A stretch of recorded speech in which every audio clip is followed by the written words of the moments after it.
मैं दुबई से लौटा तो मेरी पत्नी का रंग कोयले जैसा काला पड़ा हुआ था। मेरी माँ तुरंत बोली कि ये रंग गोरा करने वाली घटिया क्रीम लगाती रही है। तो मैंने कोमल को बहुत बुरा भला कहा। वो चुप रही। मुझे उसके चेहरे से नफरत होने लगी। एक दिन सारे घर वाले एसी में बैठे लूडो खेल रहे थे, मगर कोमल नहीं थी। मैं बाहर से आया तो मुझे प्यास लगी थी। मैंने कोमल को आवाज़ दी, वो नहीं आई तो मुझे बहुत गुस्सा आया। मैं सीधा छत पर गया तो गर्मी से मेरा दिमाग चकरा गया और सामने कोमल तपती धूप में। माँ, कोमल कहाँ है? कोमल को बुलाइए ना। मैंने बेचैन स्वर में माँ से कोमल को बुलाने के लिए कहा था। मेरी नज़रें उसे देखने के लिए बेताब थीं, लेकिन वो कहीं नज़र ही नहीं आ रही थी। मुझे आए हुए 2 घंटे हो गए थे। मैं सबसे मिल चुका था और सबको उपहार भी दे दिए थे, मगर वो अभी तक गायब थी। मुझे उस पर गुस्सा भी आ रहा था कि पति सालों बाद परदेश से वापस आया है। इसे चाहिए था कि सबसे पहले आकर मुझसे मिलती, मगर वो अभी तक नहीं आई थी। क्या उसे मेरे लौटने की ज़रा भी खुशी नहीं थी? ये ख्याल ही मेरे दिल को खट्टा करने के लिए काफ़ी था। और फिर मैंने माँ से उसे बुलाने का कह दिया। मेरी बात सुनकर माँ और भाभियाँ हंसने लगी। मैंने हैरानी से उनकी तरफ देखा। क्या बात है, आप लोग मेरी बात सुनकर हंस क्यों रहे हैं? सालों बाद परदेश से आया हूँ। अपनी पत्नी से मिलने के लिए भी उतना ही बेचैन था जितना कि आप लोगों से मिलने के लिए। भाभियों और माँ के हंसने पर मैं थोड़ा सा झेप गया था और अपने जज्बात पर काबू पाते हुए बड़ी मुश्किल से ये बहाना सोचा था। माँ और भाभियाँ फिर हंसने लगी और कहने लगी कि हम इस बात पर नहीं हंस रहे कि तुम अपनी पत्नी से मिलने के लिए बेताब हो, बल्कि हम तो इस बात पर हंस रहे हैं कि तुम अपनी पत्नी को ही नहीं पहचान पाए। माना कि तुम एक अरसे से परदेश में रहे हो, लेकिन ऐसी भी क्या याददाश्त कि बंदा अपनी पत्नी को ही भूल जाए। भाभी बात करके फिर से खिलखिलाकर हंसने लगी, जबकि मैं हैरत से उनकी तरफ देखता रह गया। उसी पल मेरी नज़र सामने खड़ी लड़की पर पड़ी, जिसे मैं शायद नौकरानी समझ रहा था। वो धीरे कदमों से रसोई की तरफ चली गई। एक पल के लिए मैं चौंक गया। इसका चेहरा कुछ जाना पहचाना लगा। मेरे दिमाग में जैसे अचानक कोई धमाका हुआ और फिर भाभी ने अर्थपूर्ण नज़रों से मेरी तरफ देखते हुए कहा, जी हाँ, यही कोमल थी।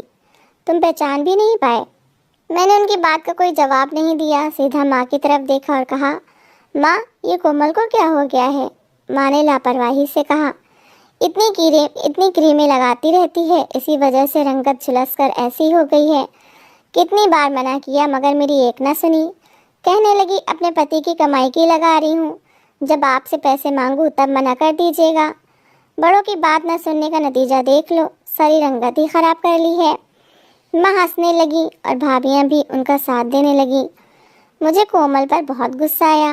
क्या ज़रूरत थी ऐसी बाजारू खराब कीमें इस्तेमाल करने की? इसका रंग तो पहले ही इतना साफ था कि उसे किसी क्रीम की ज़रूरत ही नहीं थी। मैंने जो पैसे भेजे थे, लगता है इसने सारे ही इन चीज़ों पर लगा दिए थे। अगर वो अपना खाना पीना अच्छा रखती, संतुलित आहार लेती, तो इसकी रंगत भी साफ रहती और वो वैसे ही सुंदर दिखाई देती जैसे मेरे दिमाग में इसकी तस्वीर थी। वो मुझे पानी देने आई थी तो मुझे उस पर नौकरानी होने का भ्रम हुआ था, इसलिए मैंने उस पर ध्यान ही नहीं दिया था। खैर, गुस्से को दबाता हुआ मैं उठकर कमरे में आ गया। कमरे में आकर मैं बेड पर बैठ गया। दिमाग में अजीब सी खलबली मची हुई थी। मैंने बरसों कोमल की एक तस्वीर दिल में बसाई थी। परदेश के दिनों में जब तन्हाई सताती थी तो इसी की याद मुझे संभालती थी। इसकी हंसी, इसकी साफ रंगत, इसकी शर्मीली नज़रें, सब कुछ मेरे दिमाग में एक सपने की तरह सुरक्षित था। मैंने सोचा था वापस आऊँगा तो वो इसी तरह मेरा स्वागत करेगी। शायद खुशी से आंखें भीगी होंगी, शायद मुझसे लिपट जाएगी, मगर यहाँ तो सब कुछ उल्टा हो गया था। मैं इसे पहचान भी ना सका। ये सोचकर मुझे अपनी ही उलझन पर गुस्सा आ रहा था। थोड़ी देर बाद कोमल कमरे में आई। वो धीरे धीरे चलती हुई दरवाजे के पास रुकी। उसकी नज़रें शिकायत करती हुई मेरी तरफ उठी और वो धीमी आवाज़ में बोली, माना कि मेरा रंग काला हो गया है, लेकिन इसका मतलब ये तो नहीं कि आप मुझे बिल्कुल ही ना पहचान पाए।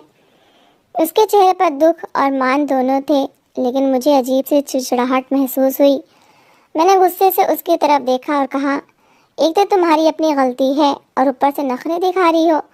क्या ज़रूरत थी इतनी सारी क्रीमें यूज़ करने की और अपना चेहरा खराब कर लेने की। तुम्हारा रंग तो पहले ही से ही साफ था। बस औरतें बहुत नाशुक्री होती हैं, जितना भी मिल जाए कम लगता है।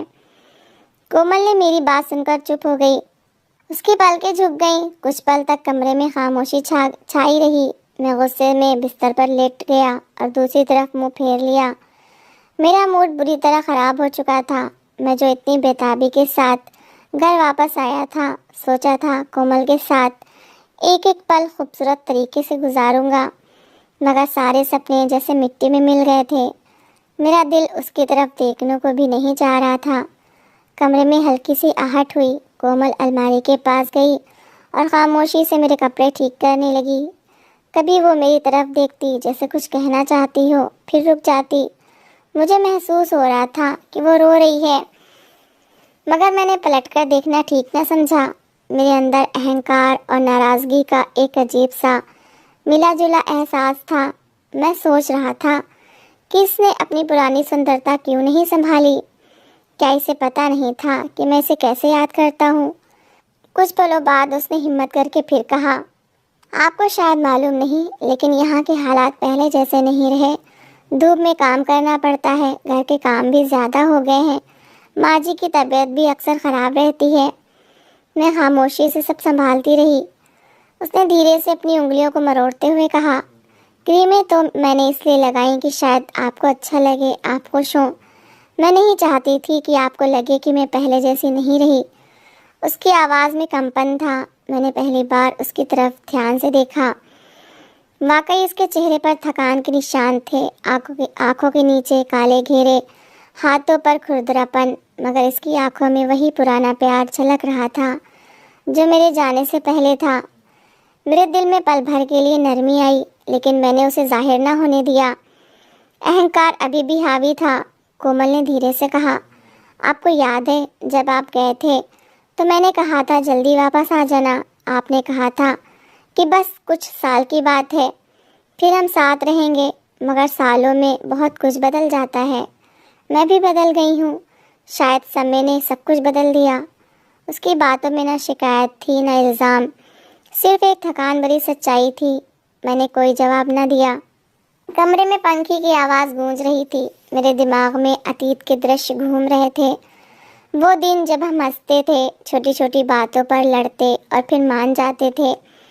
क्या वाकई सिर्फ रंगत बदल जाने से सब कुछ बदल जाता है? ये सवाल मेरे अंदर कहीं गूंज रहा था, मगर मैं इसे स्वीकार करने के लिए तैयार नहीं था। कोमल ने धीरे से बेड के कोने पर बैठते हुए कहा, मैंने रोज़ आपका इंतज़ार किया। आपकी फ़ोटो देखती रही, सोचती थी जब आप आएंगे तो शायद मुझे देखकर खुश होंगे। लेकिन जब आज आपने मुझे पहचाना ही नहीं तो लगा जैसे मैं कहीं खो गई हूँ। उसकी आवाज़ टूट गई और वो खामोश हो गई। मेरे दिल में हल्की सी चुभन हुई, मगर मैंने फिर भी कठोर स्वर में कहा, बस करो, अब मुझे सोना है। वो खामोशी से उठकर खिड़की के पास जा खड़ी हुई। बाहर शाम ढल रही थी और कमरे में हल्की रोशनी फैल रही थी। उसकी परछाई दीवार पर पड़ रही थी और अचानक मुझे महसूस हुआ कि शायद समस्या इसके बदलने में नहीं बल्कि मेरी अपेक्षाओं में थी। मैं आंखें बंद किए लेटा रहा, मगर नींद दूर दूर तक नहीं थी। दिल में गुस्सा भी था, उलझन भी और एक अनकही सी बेचैनी भी। कभी दिल चाहा कि कोमल को अपने पास बुला लूं, मगर फिर ईगो आड़े आ गया। उस पर गुस्सा जो इतना था, वो कैसे इतनी जल्दी उतर जाता। मैं जानता था कि ये कहानी यहीं ख़त्म नहीं हुई। हमारे बीच कुछ टूटा ज़रूर था, मगर शायद अभी पूरी तरह बिखरा नहीं था। कोमल खामोशी से खड़ी थी और मैं सोच रहा था कि सालों की दूरी ने हम दोनों को कितना बदल दिया है। कमरे की खामोशी में सिर्फ सांसों की आवाज़ थी और मुझे पहली बार एहसास हुआ कि परदेश से वापस आना आसान था, मगर दिलों का फासला तय करना शायद इतना आसान नहीं होगा। अगले दिन से जैसे हमारे बीच कोई खामोश दीवार खड़ी हो गई थी। मैंने दिल ही दिल में फैसला कर लिया था कि कोमल की तरफ ज़्यादा ध्यान ही नहीं देना। शायद मुझे लगता था कि इस तरह मेरा गुस्सा कम हो जाएगा या वो खुद समझ जाएगी कि मैं नाराज़ हूँ। सुबह आँख खुलती तो वो बेड पर नहीं होती। मैं जानता था कि वो सुबह सवेरे ही उठ जाती है और सीधा छत पर चली जाती है, जहाँ घर के काम उसका इंतजार कर रहे होते हैं। कभी बर्तनों की आवाज़ आती, कभी ऊपर से हल्की हल्की खांसी की आवाज़ सुनाई देती, मगर मैं इन सबको अनदेखा कर देता। मैं नीचे कमरे में लेटा रहता या मोबाइल में व्यस्त हो जाता। माँ चाय लाती तो मैं बेदिली से पी लेता। कोमल मेरे सामने आती तो खामोशी से काम करती, कभी पानी रख जाती, कभी नाश्ता। मैं उसकी तरफ देखे बगैर बस हाँ या अच्छा कह देता। उसकी नज़रें जैसे कुछ ढूंढती रहती, मगर जब उसे मेरी बेरुखी दिखाई देती तो वो चुपचाप वापस चली जाती। उसकी खामोशी मुझे कभी कभी बेचैन भी करती थी, मगर मैं अपनी जिद से बाहर नहीं आ रहा था। एक दिन दोपहर के समय मैं बाहर जाने के लिए तैयार हो रहा था। कोमल ने धीमी आवाज़ में कहा, खाना खाकर जाइएगा। मैंने बगैर उसकी तरफ देखे कहा, भूख नहीं है। उसने शायद कुछ कहना चाहा, मगर फिर रुक गई। मैंने जूते पहने और दरवाज़ा ज़ोर से बंद करते हुए बाहर निकल गया। शाम को वापस आया तो वो इसी तरह चुपचाप काम में लगी हुई थी, न शिकवा न सवाल। इस खामोशी ने मेरे गुस्से को और अजीब बना दिया था। कभी कभी मैं जानबूझकर छत की तरफ ना जाता। मुझे पता था कि वो वहाँ गर्मी में काम करती है, मगर मैं खुद को यही समझाता कि ये सब इसकी अपनी जिम्मेदारी है। मैं दोस्तों के साथ समय बिताने लगा। घर वापस आता तो माँ और भाभियाँ बैठकर बातें कर रही होती और कोमल कहीं ना कहीं व्यस्त होती। उसकी मौजूदगी अब घर में एक साय जैसे लगने लगी थी। वो हर जगह थी, मगर मेरे दिल के करीब नहीं रही थी। एक शाम मैं टीवी देख रहा था। कोमल ने आकर धीरे से कहा, चाय बना दूँ? मैंने ठंडे स्वर में कहा, अगर मन हो तो बना दो। वो खामोशी से रसोई में चली गई। थोड़ी देर बाद चाय लाई तो मेरे हाथ से कप थोड़ा सा छलक गया। मैं झुंझलाकर बोला, तुमसे एक काम भी ढंग से नहीं होता? वो चौंक कर पीछे हटी और बस इतना कहा, क्षमा कीजिएगा। उसकी आवाज़ में न सफाई थी न नाराज़गी, बस एक थकान थी जिसने मुझे पल भर को खामोश कर दिया। मगर फिर मैंने नज़रें फेर लीं। दूसरा हादसा तब हुआ जब मैंने अपने कपड़े मांगे। वो शायद ऊपर काम में व्यस्त थी और कुछ देर लग गई। मैंने आवाज़ ऊंची कर दी, तुम्हें सुनाई नहीं देता क्या? वो जल्दी जल्दी सीढ़ियाँ उतर कर आई और कपड़े मेरे सामने रख दिए। पसीने से उसका चेहरा भीगा हुआ था। मैंने ताने देने वाले स्वर में कहा, घर के कामों में इतनी बिजी हो कि पति की बात भी सुनाई नहीं देती। उसने बस सिर झुका लिया और धीरे से कहा, अगली बार देर नहीं होगी। फिर खामोशी से वापस चली गई। इसकी ये खामोशी मुझे कभी कभी उलझा देती थी। मैं चाहता था कि वो जवाब दे, बहस करे, ताकि मेरा गुस्सा बाहर निकले, मगर वो हर बार चुप रहती, जैसे उसने फैसला कर लिया हो कि अब कुछ नहीं कहना। उसके चेहरे पर एक अजीब सी गंभीरता आ गई थी। पहले वो हंसती थी, छोटी छोटी बातों पर मुस्कुरा देती थी, मगर अब उसके होंठ ज़्यादातर बंद रहते। दिन बीतते गए। मैंने महसूस किया कि घर में सब कुछ पहले की तरह चल रहा है, मगर हमारे बीच फासले बढ़ रहे हैं। मैं कभी छत पर नहीं गया ये देखने की वो कैसे काम करती है। मेरे दिमाग में एक जिद थी कि मुझे परवाह नहीं, मगर रात को कभी कभार जब छत से बर्तन रखने की आवाज़ आती तो मेरे दिल में हल्की सी कसक उठती, जिसे मैं फ़ौरन दबा देता। एक रात मैं देर से कमरे में आया। कोमल पहले से सोई हुई थी या शायद सोने का बहाना कर रही थी। उसके हाथों पर हल्के घाव के निशान थे जो शायद काम करते हुए लगे थे। मैंने एक पल के लिए ध्यान से देखा, फिर नज़रें हटा ली। दिल में अजीब सी बेचैनी थी, मगर मैंने खुद से कहा, ये सब वक्ती है। धीरे धीरे हमारा रिश्ता शब्दों से खाली होने लगा। वो सुबह उठती, छत पर चली जाती, दिन भर काम करती और रात को खामोशी से सो जाती। मैं उसके पास होता हुआ भी उससे दूर था। कभी सोचता कि शायद वो खुद ही बदल गई है, मगर कहीं अंदर एक आवाज़ ये भी कहती थी कि शायद मैंने ही इसके दिल के दरवाजे बंद कर दिए हैं। मगर अहंकार इतना मजबूत था कि मैं उसे सुनने को तैयार ही नहीं था। इसी तरह दिन बीतते रहे। मैंने उसे देखकर भी अनदेखा करना सीख लिया था और उसने मेरे व्यवहार को खामोशी से स्वीकार करना। लेकिन मुझे अंदाज़ा नहीं था कि वो खामोशियाँ कभी कभी शब्दों से ज़्यादा गहरी चोट लगा देती हैं। और एक दिन यही खामोशी सब कुछ बदलने वाली थी। दोपहर की तेज़ धूप छत पर आग बरसा रही थी। मैं जाने क्यों आज पहली बार ऊपर चला आया था। शायद दिल के अंदर की बेचैनी मुझे खींच लाई थी, या फिर वो खामोशियाँ जो दिन ब दिन गहरी होती जा रही थीं। जैसे ही मैंने छत का दरवाज़ा खोला, गर्म हवा के झोंके ने मेरे चेहरे पर प्रहार किया। कुछ पल के लिए सांस लेना कठिन हो गया। मेरे कदम वहीं रुक गए। सामने कोमल चूल्हे के पास बैठी थी, चेहरा पसीने से तर, हाथ आटे से भरे हुए और आंखों के नीचे गहरे साए। धूप उस पर ऐसे पड़ रही थी जैसे किसी ने आग का घेरा बना लिया हो।